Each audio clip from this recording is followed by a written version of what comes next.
જાલોદમાં doctor Mitesh ગરાસિયાએ નવી Shivani surgical hospital શરૂ કરી। બેણેશ્વર ધામના પીઠાધીશ્વર ખજરાટ ગોસ્વામી અચ્યુતાનંદજી મહારાજના પવન હસ્તે હોસ્પિટલ ખુલ્લી મુકાઈ। ઉદ્ઘાટન પ્રસંગે દાહોદ જિલ્લાના પૂર્વ સાંસદથી લઈ ભાજપ કોંગ્રેસના મોટા નેતા અને શહેરના લોકો ઉપસ્થિત રહ્યા।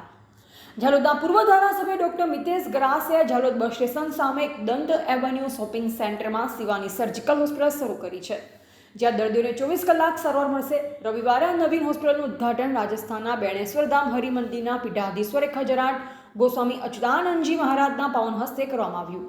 આ પ્રસંગે દાહોદ જિલ્લાના પૂર્વ સાંસદ સહિત ભાજપ અને કોંગ્રેસના મોટા નેતા ઉપસ્થિત રહ્યા, સાથે જાલોદ શહેરના આગેવાનો પણ મોટી સંખ્યામાં હાજર હતા।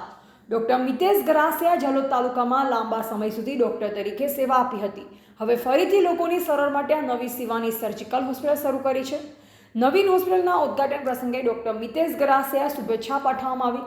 આ શુભ ઘડીએ ડોક્ટર ગરાસિયાના પુત્ર અને 2 પુત્ર અને સગા સંબંધી પણ હાજર રહ્યા। રિપોર્ટર વસૈયા સુરેશ।